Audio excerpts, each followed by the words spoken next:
इतना heavy vehicle जो 130 kilometre per hour की स्पीड से चल रहा है, उसको इतने पतले से ट्रैक पर मैकेनिकली बैलेंस करते हुए ब्रेक लगाना वाकई में बहुत अद्भुत इंजीनियरिंग है। इतनी हेवी स्पार्किंग होती नहीं है ब्रेक लगाते टाइम जितनी हमने दिखाई है, लेकिन इमरजेंसी ब्रेकिंग के टाइम ब्रेक शू से हल्की स्पार्किंग या बहुत ज़्यादा हेवी लोडेड लोकोमोटिव में व्हील स्लिपेज की वजह से स्पार्किंग होती है।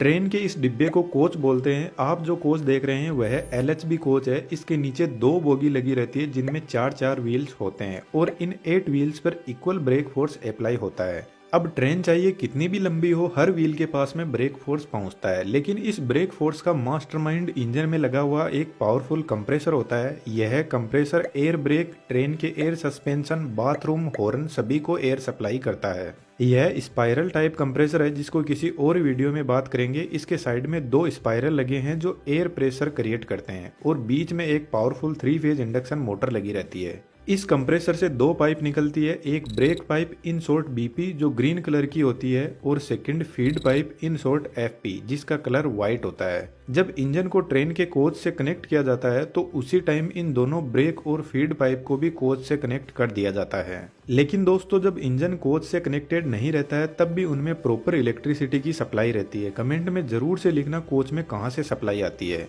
इंजन और कोच के दोनों साइड में ही वाल लगे रहते हैं जिनको एंगल कोक बोलते हैं। इनका यूज जब इंजन को अलग किया जाता है तो इन पाइप से प्रेशर कम ना हो जाए इसलिए बंद कर दिया जाता है। अब यह दोनों पाइप हर बोगी से होते हुए ट्रेन के लास्ट कोच की बोगी तक जाती है। हम किसी एक बोगी का ब्रेक मैकेनिज्म समझते हैं। इंजन में रखा हुआ कंप्रेसर इस फीड पाइप में कॉन्टिन्यूसली प्रेशर भेजता रहता है और फीड पाइप इस रिजर्वोयर से कनेक्टेड रहती है, लेकिन रिजर्वोयर में एयर भेजने से पहले एक वाल लगा रहता है आगे के मैकेनिज्म को मेंटेनेंस के काम के लिए, और एक डस्ट कलेक्टर लगा रहता है जो डस्ट को आगे नहीं जाने देता। इसके अलावा एक नॉन रिटर्निंग वाल जिसको शॉर्ट में एनआरवी बोलते हैं जो सिर्फ फीड पाइप से एयर को रिजर्वोयर में आने देता है लेकिन वापस नहीं जाने देगा।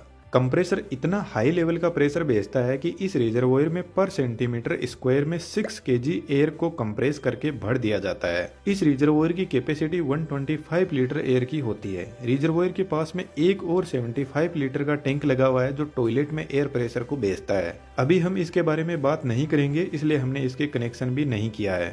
तो इस रिजर्वोयर से एयर डिस्ट्रीब्यूटर वाल के पास में पहुंचती है। डिस्ट्रीब्यूटर वाल के अंदर ब्रेक पाइप से भी डायरेक्ट कनेक्शन आता है। ब्रेक पाइप का प्रेशर 5 kg पर सेंटीमीटर स्क्वायर होता है।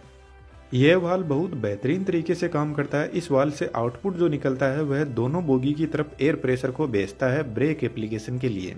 डीबी में एक पिस्टन दिखाई दे रहा है जिसमें नीचे की तरफ रिजर्वोयर से प्रेशर आ रहा है और ऊपर से ब्रेक पाइप का प्रेशर आ रहा है, तो पिस्टन एक जगह रुका रहेगा। जब ट्रेन का ड्राइवर ब्रेक लगाता है तो वह ब्रेक पाइप के प्रेशर को कम करने लगता है, जिसकी वजह से फीड पाइप से आ रहा प्रेशर इस पिस्टन को ऊपर की तरफ फोर्स लगाएगा, जिससे फीड पाइप का एयर प्रेशर का कनेक्शन ब्रेक सिलेंडर की पाइप से हो जाएगा और रिजर्वोयर में भरी हाई प्रेशर एयर दोनों साइड में लगी बोगी की तरफ जाने लगेगी। दोस्तों, यह एग्जॉस्ट पाइप है। यहाँ पर जो पिस्टन लगा है उसकी डिजाइन कुछ इस टाइप की है और वह इसलिए क्योंकि जब feed pipe brake cylinder pipe से कनेक्ट होती है उसी time break pipe exhaust pipe से कनेक्ट होती है, तो पिस्टन ब्रेक पाइप के प्रेशर को एग्जॉस्ट पाइप से रिलीज नहीं होने देता। अब इस कंडीशन में रिजर्वोयर का प्रेशर धीरे धीरे डाउन होने लगता है, लेकिन कंप्रेसर इस प्रेशर को डाउन होने नहीं देता, कंटिन्यूअसली एयर को भेजता रहता है। यदि लोको पायलट जितनी स्पीड से ब्रेक पाइप का प्रेशर रिलीज करता जाएगा उसका 2.5 टाइम्स प्रेशर ब्रेक सिलेंडर की तरफ जाएगा। फॉर एग्जाम्पल, यदि लोको पायलट ने 1 kg पर सेंटीमीटर स्क्वायर ब्रेक पाइप का प्रेशर डाउन किया तो ब्रेक सिलेंडर की तरफ रिजर्वोयर से 2.5 kg पर सेंटीमीटर स्क्वायर प्रेशर जाएगा। इस पाइप से होते हुए एयर प्रेशर यहाँ से फ्रंट और रियर व्हील के लिए डिवाइड हो जाएगा। यहाँ पर फिर से वाल लगे रहते हैं मेंटेनेंस के काम के लिए।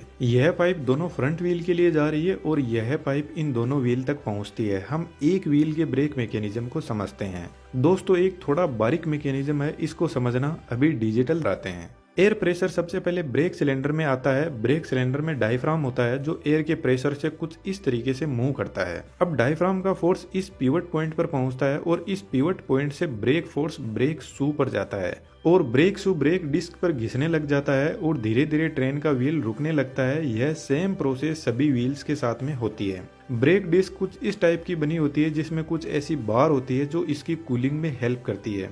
अब जब ट्रेन रुक जाती है तो जब तक ब्रेक सिलेंडर में एयर प्रेशर अवेलेबल रहेगा तब तक ट्रेन का ब्रेक लगा हुआ रहेगा। तो जनरली जब ट्रेन खड़ी रहती है तो उसमें ब्रेक लगा हुआ रहता है जो एक हैंड ब्रेक की तरह काम करता है। तो ट्रेन को स्टार्ट करने से पहले ब्रेक सिलेंडर की एयर को रिलीज करना जरूरी है, उसके लिए वापस डिस्ट्रीब्यूशन वाल्व पर चलते हैं। जब तक ट्रेन में ब्रेक अप्लाई रहता है तब तक रिजर्वोयर जिसमें एयर फीड पाइप से आती है वह कंटिन्यूअसली इस पिस्टन को ऊपर की तरफ फोर्स लगा के रखती है। लेकिन ब्रेक रिलीज के टाइम कंप्रेसर फिर से ब्रेक पाइप का प्रेशर बढ़ाने लग जाता है और एक कंडीशन आती है जब पिस्टन वापस नीचे की तरफ आने लगेगा, जिससे रिजर्वोयर का कनेक्शन हट जाएगा और ब्रेक सिलेंडर में जो पाइप अब तक प्रेशर भेज रही थी उसका कनेक्शन इस एयर रिलीजिंग पाइप से हो जाएगा। डायफ्राम के पास में एक स्प्रिंग लगी रहती है जो डायफ्राम को वापस नॉर्मल पोजीशन पर आने के लिए फोर्स लगाती रहती है। तो जैसे ही ब्रेक सिलेंडर वाली पाइप का कनेक्शन इससे होगा तो स्प्रिंग ब्रेक सिलेंडर की एयर को पूरी बाहर की तरफ रिलीज कर देगी और ब्रेक रिलीज हो जाएगा। ट्रेन के ब्रेक रिलीज करते टाइम कुछ ऐसी आवाज एयर की हमें सुनाई देती है। डिस्ट्रीब्यूशन वाल्व के पास में एक छोटा टैंक और होता है, इसमें ब्रेक पाइप के प्रेशर को परमानेंटली फीड कर दिया जाता है